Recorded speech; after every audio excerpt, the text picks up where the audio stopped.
Muy bien, estábamos viendo diodos, rectificador con filtro.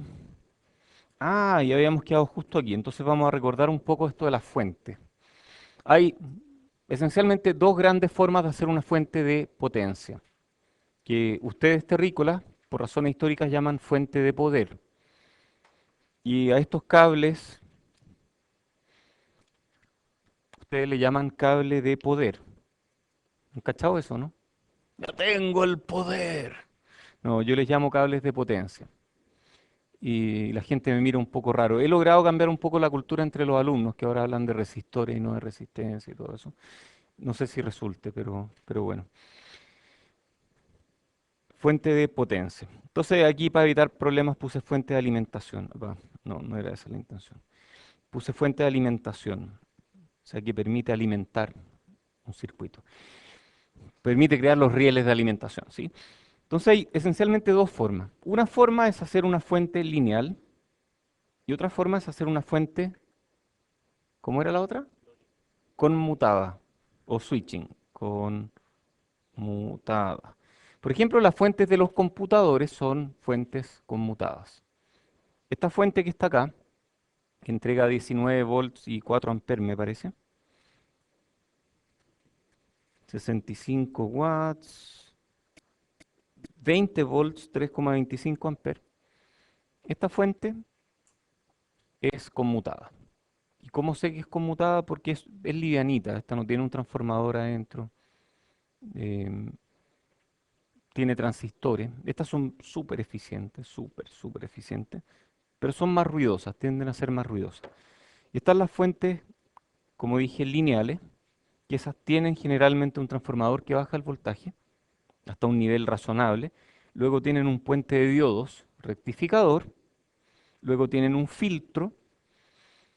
Luego tienen un regulador de voltaje y tienen carga. El regulador de voltaje, dije la clase anterior, es un circuito que tiene tres patitas. Ahora que hay más gente, pregunto, ¿quiénes más han usado estos reguladores? 7805, 7812, 7815, 7809, 7808, ¿no? Bueno, el, este número indica los volts. Entonces 7805 da 5 volts cuando mi entrada está en este rango. Esa es más o menos la idea. Estos reguladores se llaman lineales porque funcionan con circuitos analógicos. Y los circuitos analógicos y lineales en general, eso es el mismo nombre, analógicos y lineales. Em, si yo a esto le pongo una carga, por aquí va a pasar cierta cantidad de corriente. La corriente en este terminal es muy pequeña, pequeña. Por lo tanto, esta corriente casi toda pasa por aquí.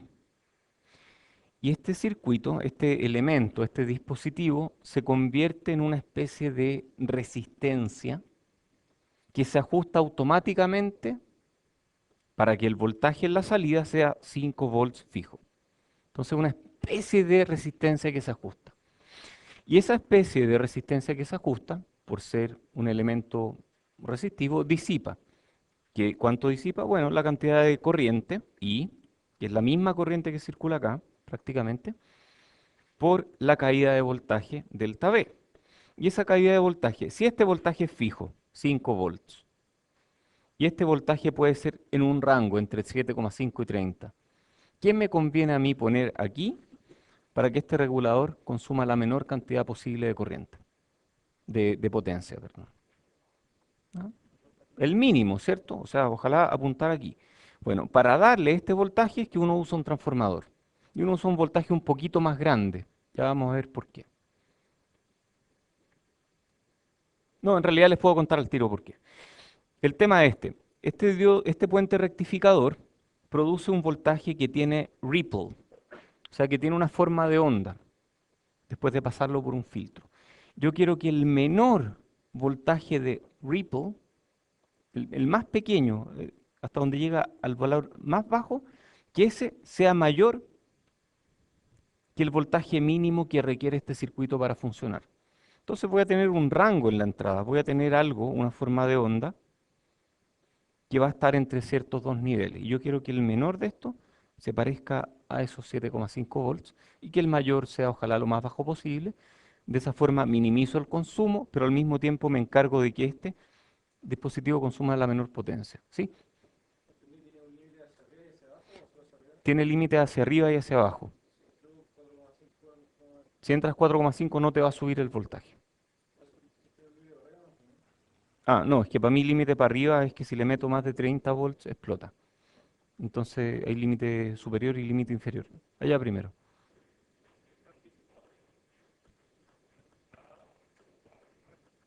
Necesitas disipadores. La potencia disipada aumenta con la corriente y también aumenta con el voltaje, con la caída de voltaje. Entonces estamos mirando la potencia disipada por este circuito, por este 7805. Entonces sí, depende del encapsulado que tenga, TO220, por ejemplo, TO03. Tienen diferentes tipos de disipadores. Hay unos que son así, otros que son así. Perdón, em, no sé cómo hacerlo. Lo voy a dibujar. Que son como así, como una torre de castillo, y uno pone el disipador al medio, esos son unos, y hay de varios tipos. ¿Sí? El regulador es un circuito activo, porque tiene componentes activos dentro, tiene transistores, tiene diodos, tiene una referencia interna, y tiene transistores que amplifican la señal. En el fondo, uno de estos, un 7805, en el fondo, bien en el fondo, es una especie de, imagínenselo de esta forma, un diodo Zener. ¿Qué hace un Zener? Una referencia a voltaje. Digamos que una referencia a voltaje, por ejemplo, a través de un Zener, y luego un buffer de voltaje que lo que hace es poner una impedancia baja a la salida. Eso es un regulador de voltaje. ¿Cuántas patitas necesito aquí? Una, dos, tres. Esto es un regulador de voltaje. De in, tierra, de out. Entonces uno puede regular voltajes positivos. ¿Y existe forma de regular voltajes negativos? Con estos mismos no, pero con otros reguladores sí. Los 7905, 7912, 7908, los que tienen un 9 aquí sirven para voltajes negativos. Muy bien.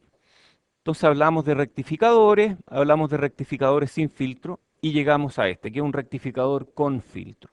Y dijimos que el filtro, que es una red RC, lo que hace es que sea más plana la salida, que tenga menos ripple o menos rizado. Y uno puede calcular el rizado o ripple, y voy a poner la fórmula aquí. Después vamos a ver si calculamos algo. V sub R, que es el voltaje de ripple, es aproximadamente igual a Vp, que es el voltaje pico de esta onda, multiplicado por T, que es el periodo de la onda, y dividido por Rc. Y eso resulta ser igual a I sub L, que es la corriente promedio en la carga, dividido por la frecuencia y por la capacitancia. Y sub L a su vez es, como dije, la corriente promedio en la carga, que es más o menos, es VO partido por R, y eso es aproximadamente igual a VP partido por R, asumiendo que el ripple es lo suficientemente pequeño. Pregunta. Viene dado porque el capacitor se está descargando, sí. Estamos aproximándolo a una lineal, pero sí, efectivamente esto es exponencial. Si esto lo mencioné en la tertulia, esto es exponencial, pero cuando la constante de tiempo es muy larga, yo lo veo como lineal, así como la Tierra es redonda, pero yo la veo plana. ¿Sí? ¿Por aquí? Y sub L. Sí, L es por load. Sí. Después tenemos I sub D promedio. Esta es la corriente promedio en el diodo. ¿Cómo era esto? Ah, yo lo mencioné en la tertulia, sí, tal vez no todos la han visto. Yo mencioné que el diodo conduce solo aquí y durante todo este resto del tiempo el capacitor se está descargando. Y luego el diodo vuelve a conducir solo aquí y durante todo el resto del tiempo el capacitor se está descargando. Entonces cuando uno ve las curvas de voltaje, uno entiende de dónde vienen las cosas. Por una parte, el diodo me está entregando corriente durante un tiempo pequeño y también le está entregando corriente al capacitor.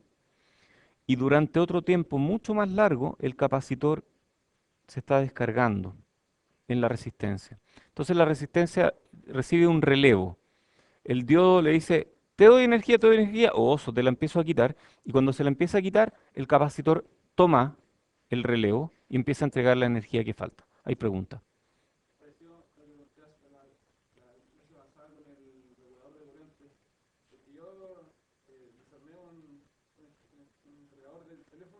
Ujú.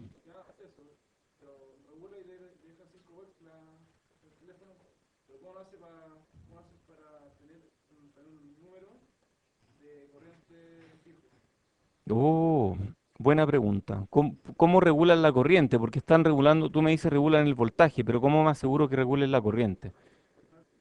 Bueno, en realidad el que regula la corriente es el teléfono. A ver, aquí hay hartos circuitos entre medio.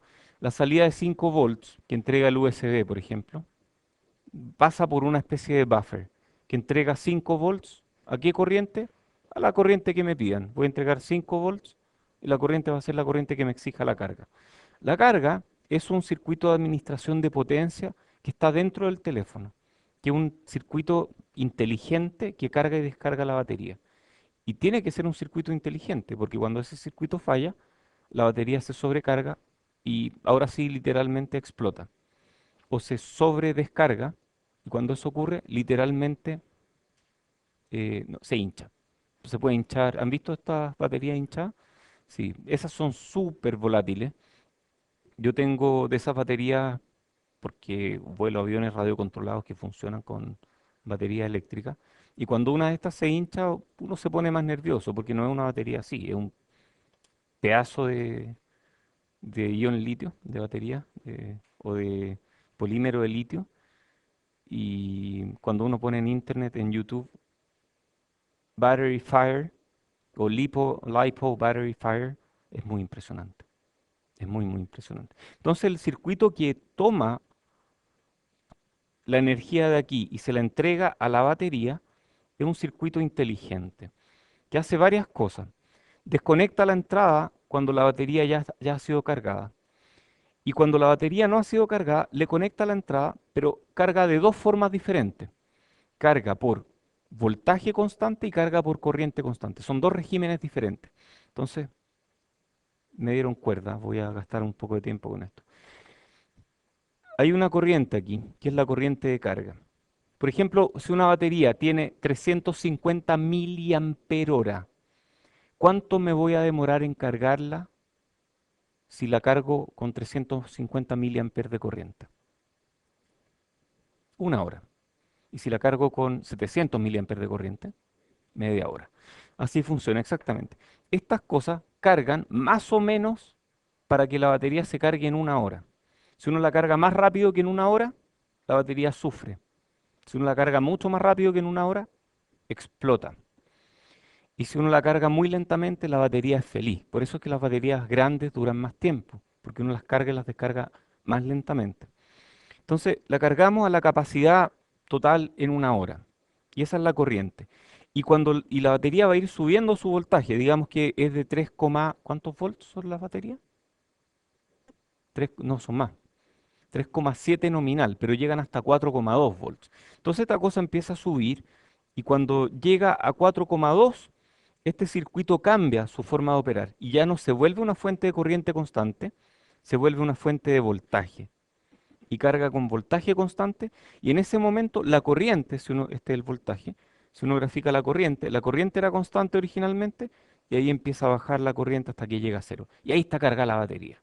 Y ahí desconecta los circuitos de carga, aunque uno se mantenga cargado, mantenga enchufado el USB, internamente el celular ya apagó el circuito de carga.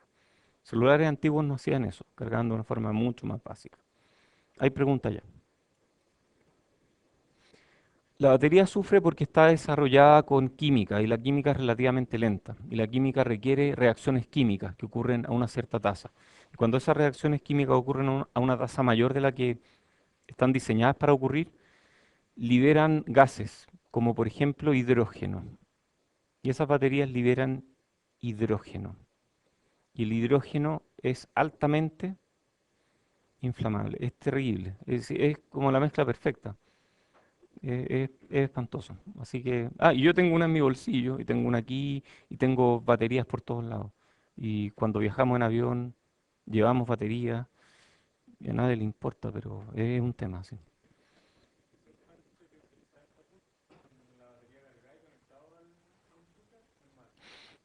Eso era antiguamente, ahora ya no tanto, porque ahora el computador tiene un sistema de administración de baterías que depende del sistema operativo, pero que es más inteligente que eso. Entonces, una vez que está totalmente cargado, ya no te va a cargar más. Y cuando está cargado sobre un 95%, por ejemplo, y llega al 100, después de eso, como que se desconecta internamente y no sigue cargando. Y además tiene otros circuitos que permiten que tú le hagas un refresco a la batería, que tú la descargues completamente y la vuelvas a cargar completamente. Un mantenimiento, y ese mantenimiento ayuda. Y ese mantenimiento no es realmente tan necesario en baterías de polímero de litio o de ion litio, que son las baterías que tienen estos teléfonos. Si era necesario las de níquel cadmio, que sufrían efecto memoria. Entonces esa había que cargarla y descargarlas completamente. De ahí que quedó esa idea o ese un poco de mito de que efectivamente las baterías duran más si es que uno las descarga completamente. Las de níquel cadmio y las de níquel hidruro metálico tenían ese problema. Igual yo descargo mi computador cada vez que puedo, porque dura 1000 ciclos la batería más o menos. Ese número no ha cambiado mucho en el tiempo. Y los 1000 ciclos hacen que me duran ¿cuánto? ¿3 años? 1000 ciclos. O sea, no es tan terrible. Primero allá.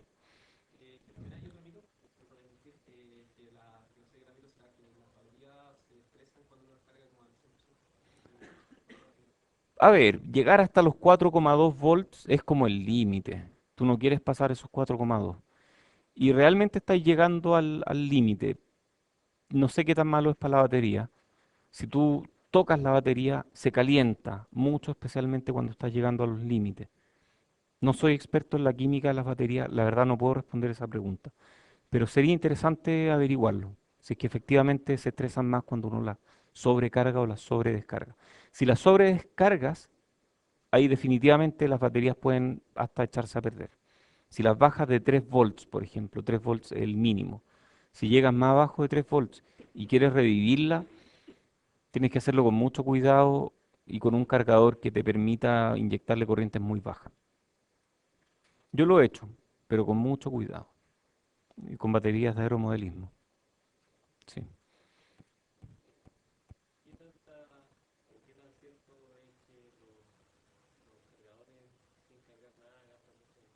Gastan energía los cargadores, pero no sé cuánta. Yo creo que también depende del diseño del circuito. La idea es que sean eficientes y están hechos para operar eficientemente cuando tú les conectas una carga. Si tú les desconectas una carga, es como si estuvieras enchufando esto. Por ejemplo, voy a poner un ejemplo muy básico. Que tú estuvieras conectando esto y esto consume algunos miliamperes.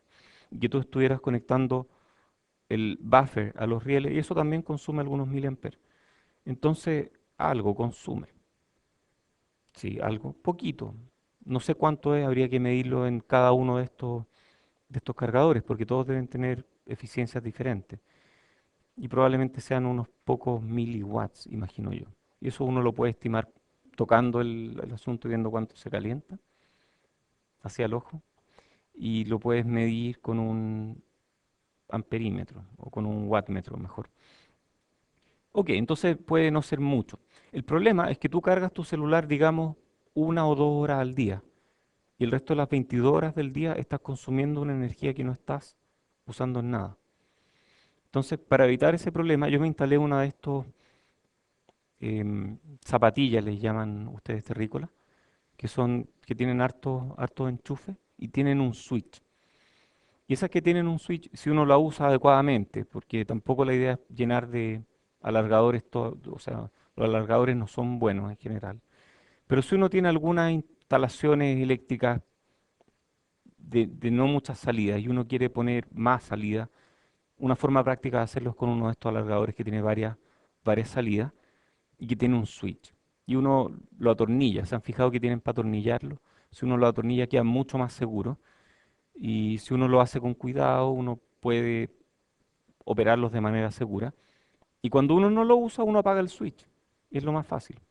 Yo tengo uno de esos y apago el switch y ahí me aseguro de que no consume nada. No, pero igual el capacitor, la capacitancia, sí, algo consume, ok. Pero es prácticamente cero. Sí, el tema de la sustentabilidad no es menor. Muy bien. Entonces, nosotros queremos calcular la corriente promedio por el diodo, que habíamos dicho que el diodo consume aquí y luego no consume más. El diodo queda polarizado en forma inversa. De hecho, el voltaje del diodo es cero aquí, o 0,7 aquí. Y aquí el voltaje del diodo, ¿cuánto es? Es negativo, ¿no? Es la diferencia entre este nodo, que es el voltaje de salida, que está en rojo, y este nodo, que es el voltaje de entrada. Entonces, esta diferencia es la diferencia negativa que aparece en el diodo. Uy, ahí el diodo está sufriendo un montón, porque es el voltaje máximo negativo al que se ve sometido el diodo. Ese voltaje máximo negativo se llama PIV, voltaje inverso pico, máximo voltaje inverso del diodo. Y uno tiene que asegurarse que el voltaje inverso pico al que se ve sometido el diodo sea menor que el voltaje de ruptura. Porque si llega a exceder el voltaje de ruptura, el diodo va a conducir de vuelta y ya no funciona el rectificador. Muy bien.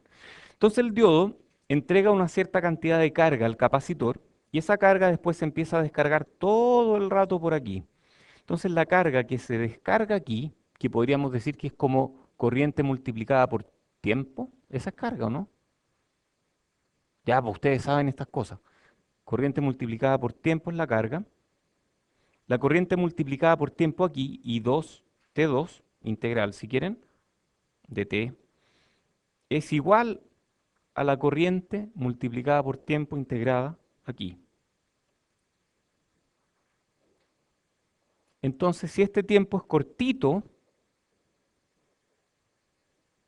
y este tiempo es largo, para que sean iguales las cargas que entrega y devuelve, digamos, que entrega el diodo y que entrega el capacitor, para que sean iguales esos tiempos, esas cargas, perdón, entonces la corriente del diodo tiene que ser mucho mayor que la corriente que está recibiendo la carga. Mucho mayor. ¿Cuánto mayor? Bueno, calculémosla. Más bien esta es la ecuación. La potencia promedio del diodo es más o menos, esto es aproximado, IL, corriente en la carga, multiplicada por un factor que es mayor que 1. 1 más pi raíz de 2 Vp partido por Vr, donde Vp es el voltaje máximo al que llega esto y V sub R es el voltaje en R, que es VL en realidad. VO deberíamos decir, ¿cierto? Sí. No, perdón, VR es Ripple, sí. Sí lo teníamos aquí arriba, toda la razón. Claro. Entonces, cuando el... A ver, veamos si estas ecuaciones tienen sentido. Cuando el ripple es muy pequeño, este factor es muy grande y la corriente promedio del diodo es muy grande. Veamos si tiene sentido. Si el ripple es pequeño, significa que el diodo conduce durante un tiempo... A ver, si el ripple es pequeño, el diodo conduce de aquí a acá durante un tiempo muy corto. Dado que conduce durante un tiempo muy corto, tiene que meterle mucha corriente, tiene que ahorrar mucha carga para entregársela al capacitor, para que después el capacitor entregue esa carga lentamente. Entonces, efectivamente, si el ripple es pequeño, la corriente promedio del diodo va a ser muy grande. Y la corriente del diodo máxima, esta fórmula también es aproximada, es I sub L por 1 más 2pi, raíz de 2Vp partido por Vr. Estos resultados cambian para el caso de un rectificador de onda completa. Dejo de tarea para que ustedes lo miren. Igual no es muy difícil de deducir. De hecho, podemos hacer una deducción rapidita del ripple. Vamos a hacerla aquí. Digamos que tenemos esta forma de onda.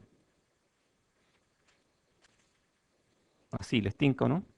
Entonces esto es V in. y esto de aquí es T medios, esto de aquí es otro T medios, esto llega hasta arriba en alguna parte. Entonces, a partir de este punto, aquí este es el voltaje de entrada. A ver, vamos a dibujarlo mejor de in. Diodo. Aquí tenemos la carga y aquí tenemos el capacitor. Entonces, esta es mi entrada. Este es este voltaje. Este otro voltaje, en cambio, vamos a ponerlo en rojo. Este otro voltaje va a ser ahí y ahí. ¿De acuerdo? Entonces ese es el voltaje que hay en la salida, veo. Muy bien, pues. Y el ripple es la diferencia entre el V máximo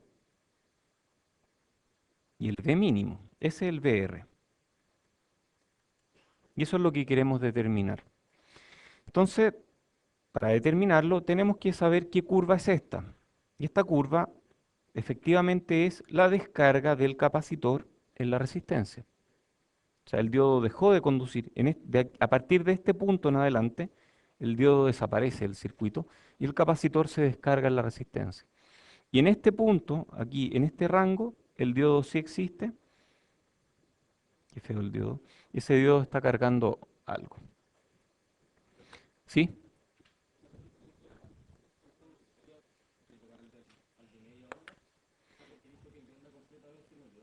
No, no, no, esa resistencia es tu carga, esto es RL, esta es la carga, el circuito que está alimentando.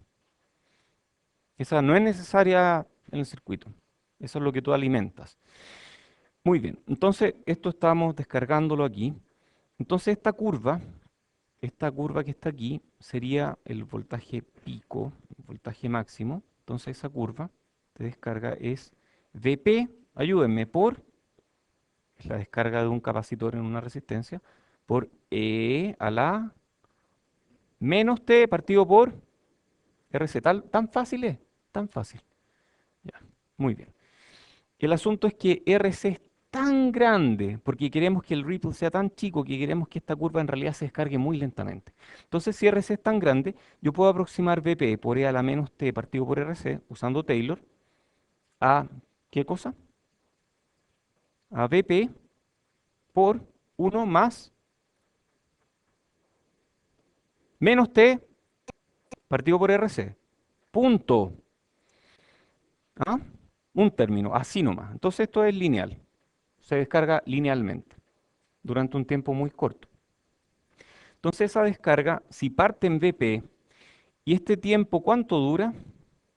Chuta, es difícil calcularlo porque hay que calcular el momento exacto en el que llego acá. Pero yo puedo decir que aproximadamente un periodo. Hacia el ojo, ¿ah? No es un periodo, pero si es que el ripple es pequeño, este tiempo va a ser despreciable. Eres un tiempo despreciable. Entonces, este tiempo va a ser mucho más largo y podemos aproximarlo al periodo completo. Entonces, nosotros podríamos decir que el V final va a ser Vp por 1 menos el periodo completo partido por RC. Y el ripple va a ser la diferencia entre Vp y V final. Vr es Vp menos Vf. Y eso es Vp menos Vp más Vp t partido por RC. Y eso de ahí es la fórmula que teníamos. Entonces, haciendo un cálculo muy sencillo, uno puede determinar el voltaje de ripple. Sí, hay pregunta.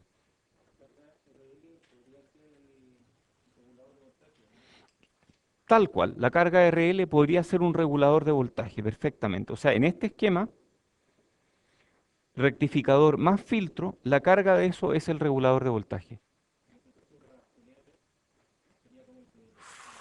El R es variable o el R es como la salida. Chuta, ¿cómo se ve un regulador? ¿Cuál es la impedancia de entrada de un regulador de voltaje?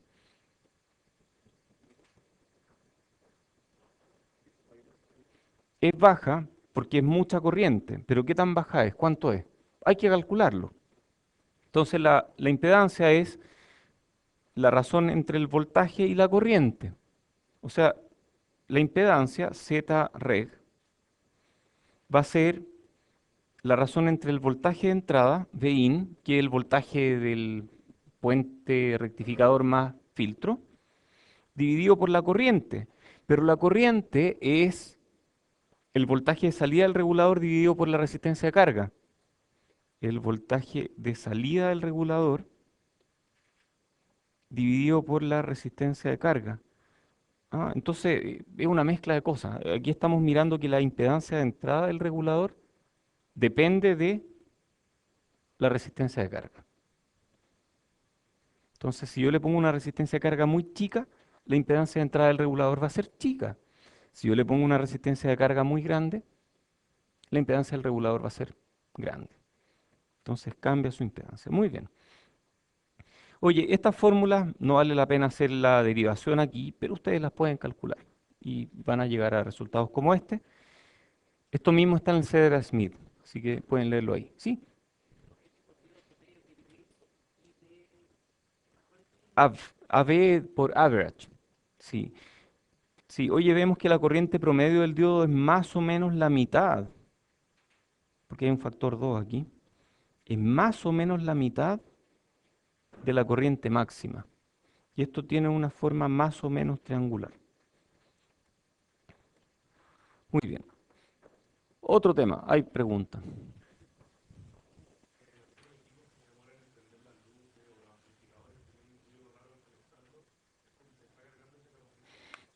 El ruido raro que ocurre... no, ese no. No, este tampoco. Bueno, el ruido raro que ocurre cuando uno desconecta algo es por el capacitor de acoplamiento, típicamente. Sí.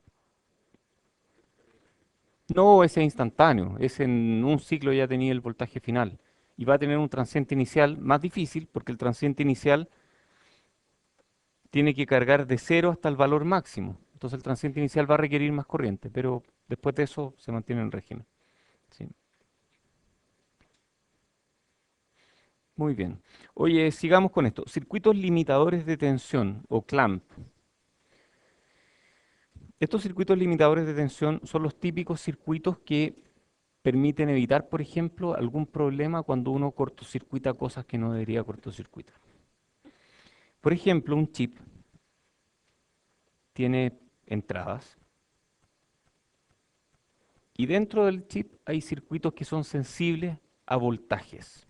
Si yo le meto un voltaje más alto que los 5 volts para los que está diseñado, se va a quemar. Entonces, internamente el chip tiene en esta pata, por ejemplo, en cualquiera de sus entradas, tiene un circuito que tiene dos diodos.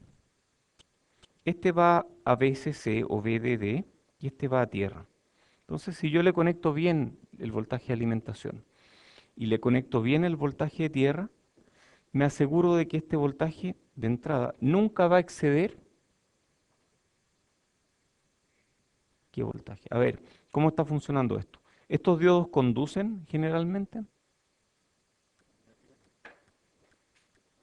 No conducen si es que el voltaje de entrada está entre medio de VDD y tierra.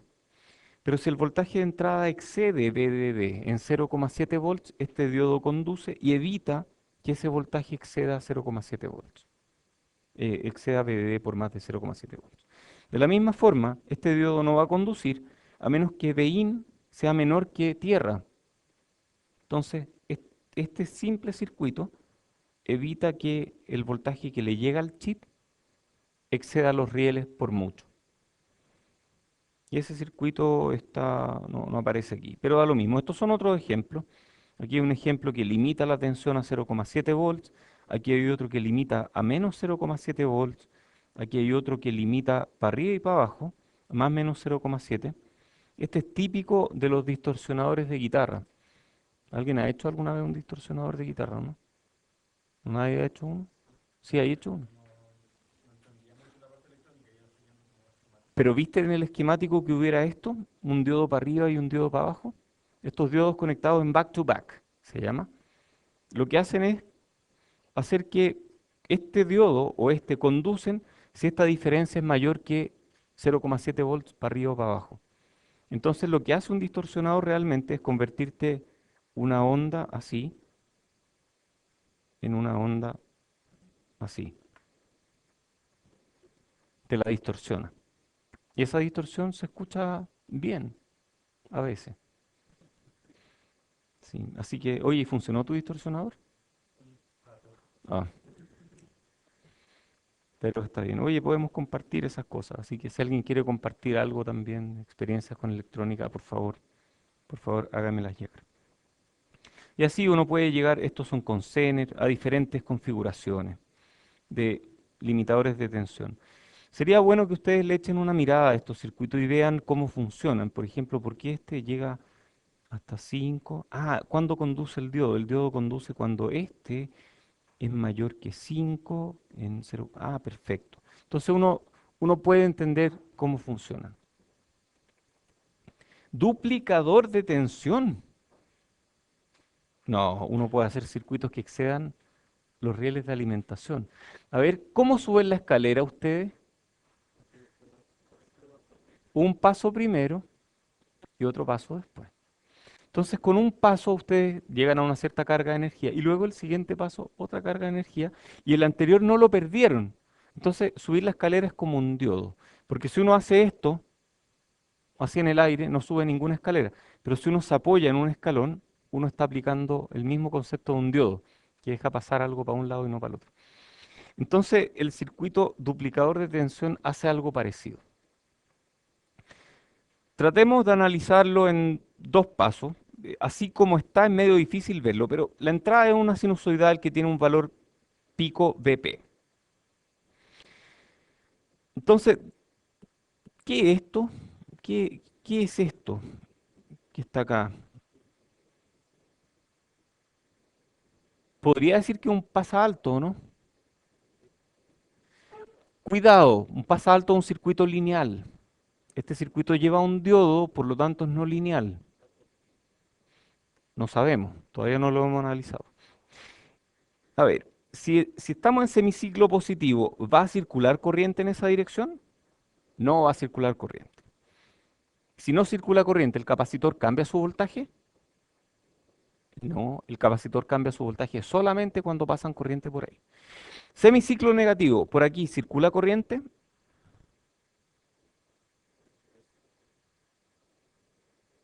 Si el semiciclo es negativo, o sea, es negativo acá, positivo acá, es mayor que 0,7, BP es grande. ¿Circula corriente en esa dirección? Muy bien. ¿Hasta qué voltaje vamos a cargar el capacitor? ¿Cuál es el voltaje máximo al que llega el capacitor? BP menos 0,7, ¿cierto? Vamos a poner BP aquí, asumiendo que 0,7 es muy chico al lado de BP. Entonces aquí le estamos sumando BP a esta entrada. ¡Wow! O sea, a esta entrada le sumamos BP. Entonces movimos toda esta curva hacia arriba en BP. Le hicimos toda positiva. Y luego, ¿qué hace esto que está acá? Eso que está acá es un detector de envolvente. ¿Qué hace un detector de envolvente? Detecta el máximo y después de eso no vuelve a descargar nada más. Yo ya me sé este. Este me lo sé porque lo aprendí aquí. Ese es un detector de envolvente. Uno empieza a ver patrones en los circuitos. Cuando ve cosas que se repiten, uno puede tratar de entender cómo funcionan. Entonces, ese patrón, ese detector de envolvente, deja pasar corriente en esa dirección, lo cual permite que este capacitor se cargue, pero no deja pasar corriente en la otra dirección, por lo tanto evita que el capacitor se descargue. Por lo tanto, el capacitor solo se carga y llega a un máximo y nunca baja de ahí.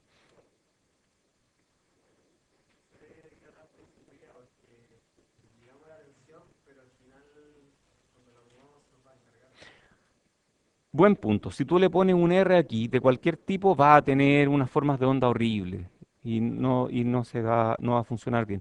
Pero ¿qué pasa si necesita esa tensión, por ejemplo, en un circuito que tiene muy poco consumo de corriente?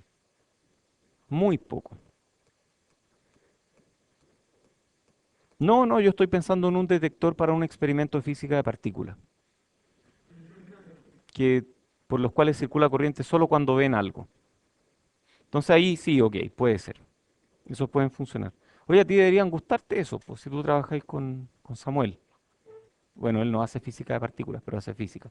Ya, oye, décima, porque fue un buen punto eso. O sea, esto realmente, la impedancia de salida de esto es súper alta. Así que décima. Muy bien, estas son las formas de onda. Esta es la entrada, esto es el voltaje que hay aquí y luego voltaje de salida arriba. Muy bien. Multiplicador de tensión. O sea, este multiplica tensiones a voltajes aún mayores.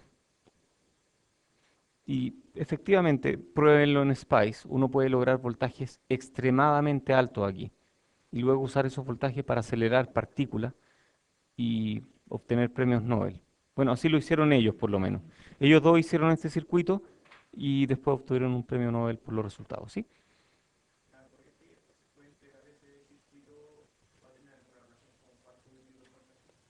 No con cuánto multiplicas, pero sí con el tamaño de estos capacitores.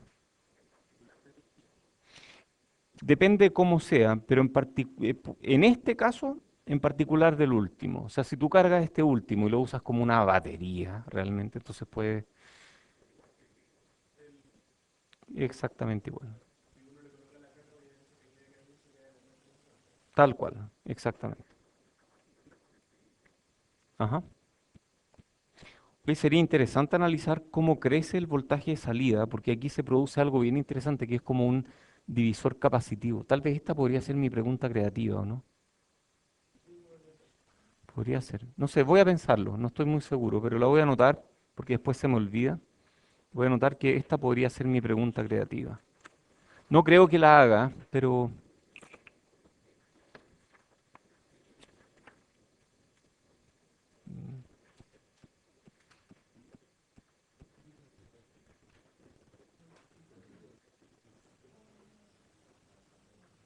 sí, la pregunta creativa no tiene por qué ser una sorpresa, pero puede ser creativa. No sé si la haga, la voy a resolver yo y si veo que el tiempo es muy largo o que el tiempo es muy corto, tal vez no la hago, pero si es razonable, la vamos a hacer. Superdiodo, lo prometido es deuda. El superdiodo es una especie de diodo ideal.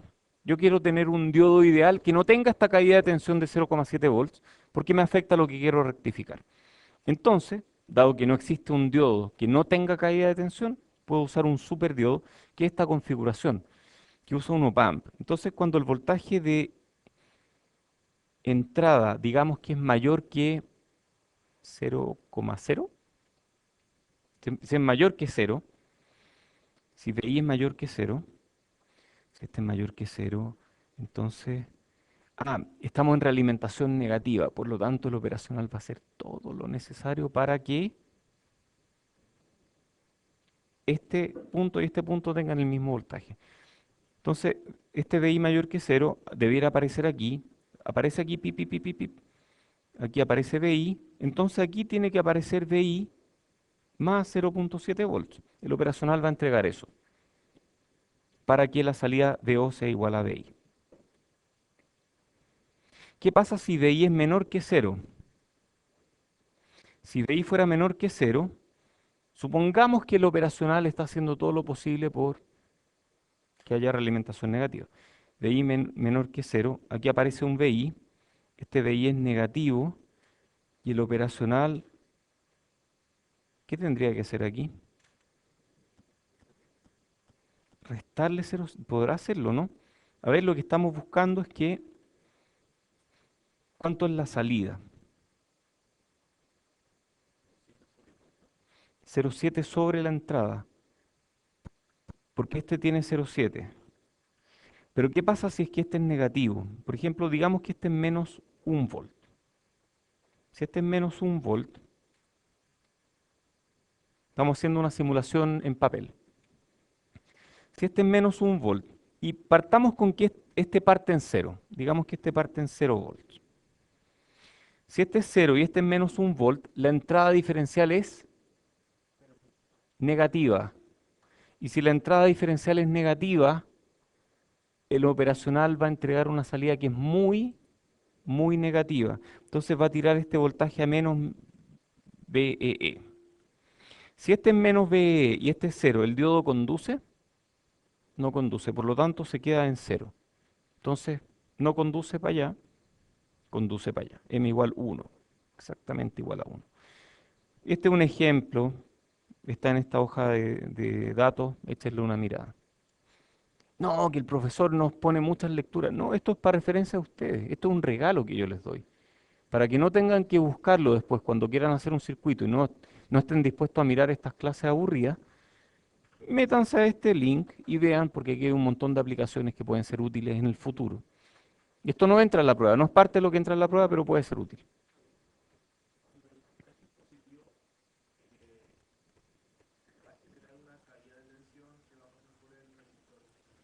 Sí,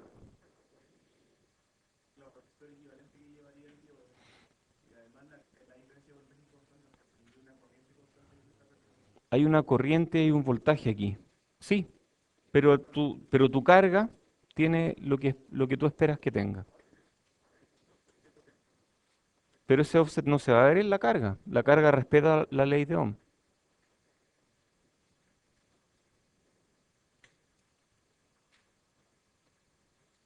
Va a haber una corriente extra aquí, que va a producir un voltaje extra aquí, y eso va a producir disipación de calor, pero la carga no va a ver eso. A la carga no le importa, a la carga le importa recibir su voltaje y punto. Bueno, este se puede usar, por ejemplo, para rectificar señales que son muy, muy, muy débiles. Por ejemplo, las señales de radio, de ondas de radio. Muy bien. Rectificador ACDC y detector de BP. Este es un rectificador rápido de media onda, con entrada muy, muy pequeña, puede funcionar muy bien, está amplificado y tiene diodos.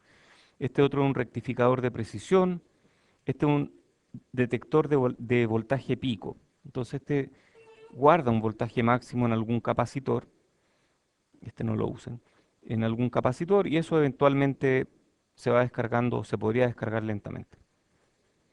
Los detectores de valor pico se usan harto también en física de partículas, porque a veces queremos medir el voltaje máximo que produce un destello o el efecto de una partícula, que pasó, y pasó, chuta, pasó, no la alcancé a agarrar. A ver, esperemos que pase. ¡Oh! Pasó de nuevo y no la vi. Bueno, podemos poner un circuito que detecte el valor pico de esa señal. Entonces pasó, ¿la pillaste? No, pero el circuito me lo guardó. Y ahí quedó guardado el valor máximo. Logaritmo. No, ¿es verdad esto? Uno puede sacar logaritmos con... Ah, verdad, pues es que... Qué divertido. Eso es verdad. Nosotros habíamos dicho que VO igual menos R2 partido por R1 por VI. Pero R2 en este caso es un diodo, no es un R. Yo necesito la razón voltaje corriente del diodo. ¿Cuál es la razón voltaje corriente del diodo? Para ponerla en esta ecuación, digo yo. Ah, yo sé que I igual IS por E a la V es más V partido por VT. Ya, esa es la que vamos a usar. Chuta, yo puedo despejar de ahí la relación voltaje-corriente, ¿no? No, hagámoslo de otra forma, porque así no lo voy a entender. A ver, también habíamos dicho cuando hablamos de operacionales que un op-amp en realimentación negativa hace todo lo posible para que estas dos estén en el mismo potencial. Entonces esta podemos asumir con cierta tranquilidad que es 0 volts. Si VI es positivo, voy a tener una corriente ahí que es VI partido por R. Esa misma corriente va a aparecer en el diodo, VI partido por R. ¿Cuál es el voltaje del diodo para una corriente VI partido por R? Ah, esa sí la puedo calcular, porque esta corriente es VI partido por R. VI partido por R. Entonces el voltaje en el diodo, que es este que quiero calcular aquí, puedo despejarlo aquí, ¿cierto? De hecho, I sub S pasa para abajo. Luego puedo sacarle el logaritmo a esto y multiplicar por VT. Entonces V va a ser igual a VT por logaritmo natural de VI partido por IS por R. Creo que estoy bien, ¿o no? Es el voltaje de salida del diodo. Y el voltaje de salida va a ser menos el voltaje del diodo, porque este está en cero, le resto el voltaje del diodo Esa es la salida. Entonces la salida va a ser, bueno, aquí faltó el NBT. Ah, sí, me dio, es lo mismo. Perfecto. Muy bien. Entonces uno puede calcular el logaritmo de una función. Oye, ¿qué pasará si intercambio el diodo y el R? Antilogaritmo. Entonces yo puedo calcular una exponencial. Y misma cosa, el voltaje de salida está relacionado con el voltaje de entrada en el argumento de una exponencial. Oye, y yo puedo jugar con algoritmos y antilogaritmos, ¿no?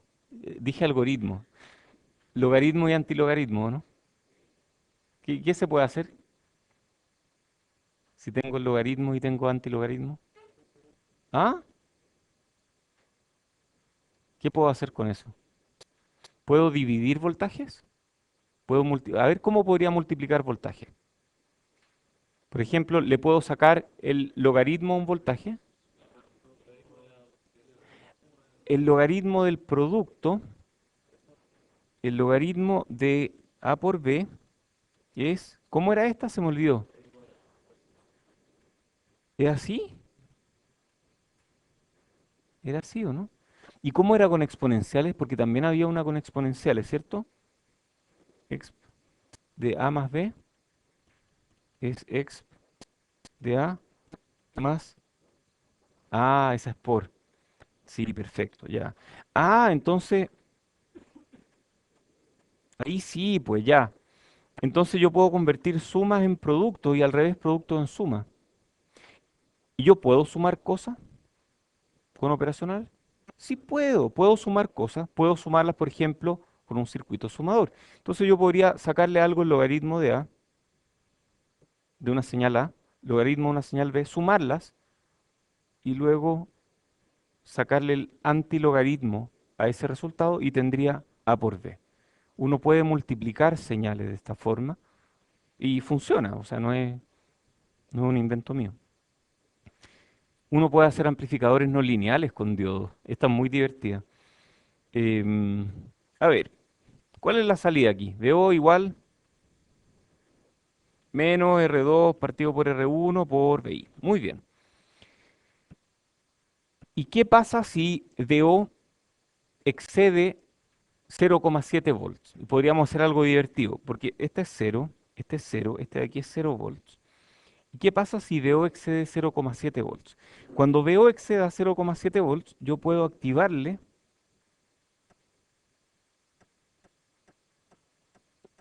con un R adicional, un R que queda en paralelo con R2. ¿Y eso qué haría con esta ganancia? Digamos que es un R3. ¿Cómo cambiaría la ganancia cuando el voltaje es mayor que 0,7 volts? ¿Cacharon o no? Al poner 0,7 volts a la salida, este diodo empieza a conducir. Y si conduce, estos dos quedan en paralelo, la ganancia baja a menos R2 paralelo R3. Y yo puedo hacer lo mismo para voltaje negativo, poniendo un diodo de esta forma. Y puedo seguir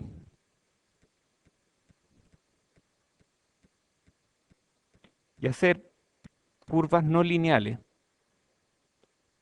ganancias no lineales. ¿Para qué me sirve una ganancia no lineal que amplifique mucho los voltajes chiquititos, amplifique muy poco los voltajes más grandes? ¿Ah? Si quieres ver el ruido puede ser, pero también para otras cosas. Por ejemplo, eso es un compresor que se usan en audio.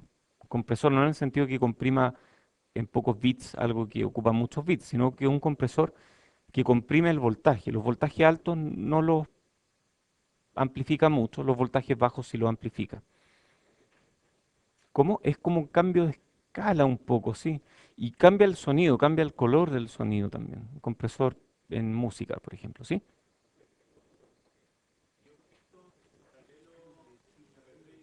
¿Sí?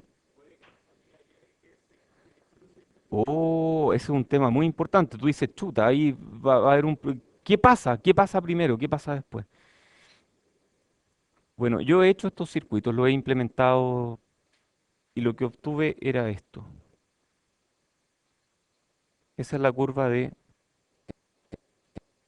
voltaje. Sería interesante hacer el experimento de qué es lo que pasa aquí, qué es lo que pasa exactamente aquí. Si me hace ese análisis, te doy una décima. Puedes apoyarte con Spice también para comprobarlo. Sí, había otra aquí. Tú siempre preguntáis cuando alguien más ya preguntó, pero yo trato de respetar el orden, así que tú no lo estás viendo porque están a tu espalda. Así que, Vicente.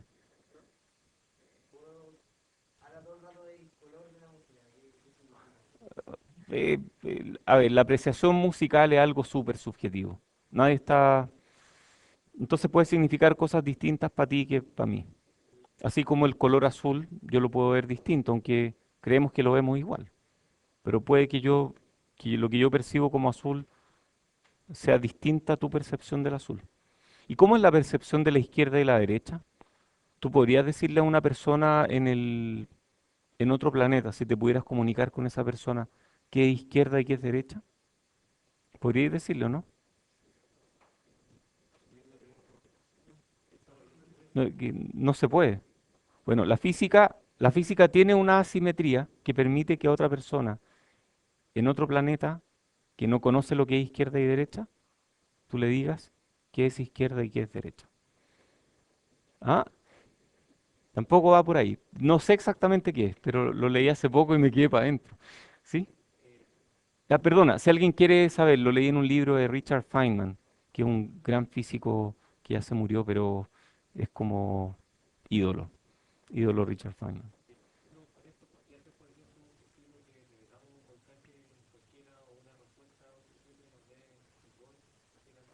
El Bode, no, porque o sea, tú quieres hacer una especie de transformada de Fourier en un circuito. Da para mucho más la respuesta que te puedo dar aquí, pero tal vez hay formas de hacerlo. FFT se pueden hacer, ¿cierto? Las FFT se pueden calcular discretamente y tú puedes hacer un circuito que te calcule coeficiente usando amplificadores operacionales. Sí, podría ser. De ahí algo que te calcule el bode, así como bode, no, porque en realidad el bode toma una integración de todo lo que ha ocurrido entre t igual menos infinito e infinito. Entonces tendría que esperarte mucho rato y tener mucha memoria para guardar esos datos y procesarlo. Entonces realmente no puedes llevarlo así a Bode, pero puedes hacer cosas interesantes, como por ejemplo hacer un filtro que te entregue un valor de voltaje que tenga que ver con la respuesta en una banda de frecuencia. Entonces puede hacer como micro bodes, pero no puede hacer un bode entero. ¿Sí?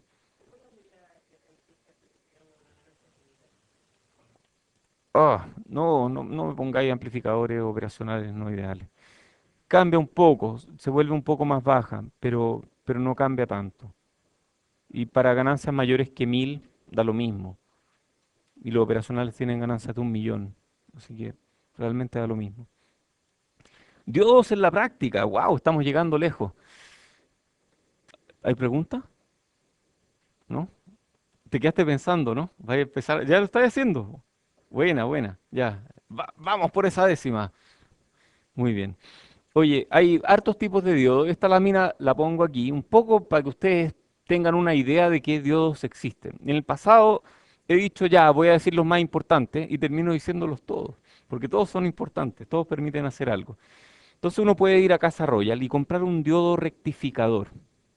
Y ese diodo rectificador me permite rectificar. Entonces tiene un tremendo voltaje de ruptura. Entonces ese diodo funciona muy bien como rectificador. Existen otros que son los Zener, que funcionan con un voltaje de ruptura inverso muy bien definido, que me permiten hacer referencias de voltaje. Después están los LED. Vamos a hablar de los LED más rato, o el viernes, así que no voy a hablar de LED ahora. Fotodiodos, también vamos a hablar de eso más rato.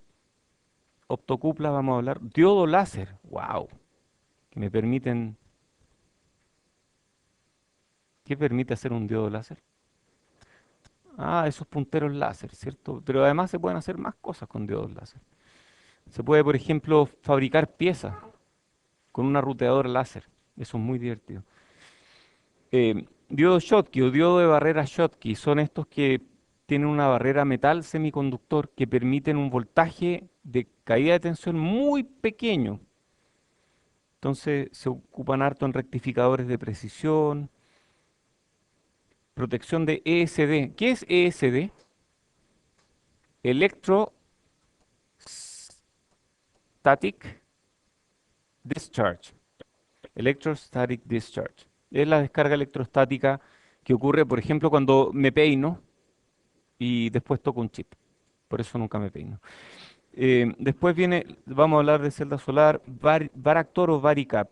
Ya mencioné eso, pero son estos diodos que tienen una relación bastante bien portada en cuanto a capacitancia parásita y voltaje inverso. Entonces uno puede usar estos diodos como un capacitor variable para sintonizar televisión, radio, lo que sea. Diodo limitador de corriente, limita la corriente. Diodo recuperación de escalón, diodo túnel o Esaki. Oh, esos son bacanes. Esos tienen una curva que es una cosa así. Esto es voltaje corriente. Entonces aquí tienen resistencia negativa y uno puede hacer osciladores usando resistencias negativas. Osciladores. Claro, pues sí. Claro, pues sí. Un oscilador, esto es un oscilador, ¿cierto? El problema es que todos los osciladores tienen un R parásito aquí, por ejemplo, a través del capacitor, el R del inductor, y si yo le puedo poner un R negativo, estas dos se cancelan. Matemáticamente funciona y uno puede terminar con algo que oscila. Bueno, eso se puede hacer con un diodo de Saki y hay hartas formas más de hacerlo. Lo vamos a estudiar en el capítulo 6. Y existen diodos opuestos que conducen más al revés que en derecho. Es divertido. Muy bien. Partamos con el LED. Me quedan 2 minutos todavía. Partamos con el LED o Light Emitting Diode, diodo que emite luz. Es un diodo. ¿Cómo funcionará un LED? Porque emiten luz. ¿Son eficientes los LED o no? Sí, son súper eficientes. Antes no eran tan eficientes, pero bueno, cuando algo se comercializa y se vuelve producción masiva, generalmente se mejoran mucho los procesos, se logra mayor eficiencia. Oye, ¿y quiénes han jugado con LED alguna vez? ¿Quiénes han usado un LED en algún circuito? ¿Quiénes nunca han visto un LED? A estas alturas todos han visto un LED. Oye, ¿y han visto esos LED rojos, no? El clásico rojo de 5 milímetros, que se ve igual que ese, ¿sí? ¿Y de qué color es este encapsulado? Rojo, ¿no? En el LED rojo. ¿Y qué pasa si yo le cambio el color del encapsulado y pongo un encapsulado transparente? ¿Ah? Se ve rojo igual.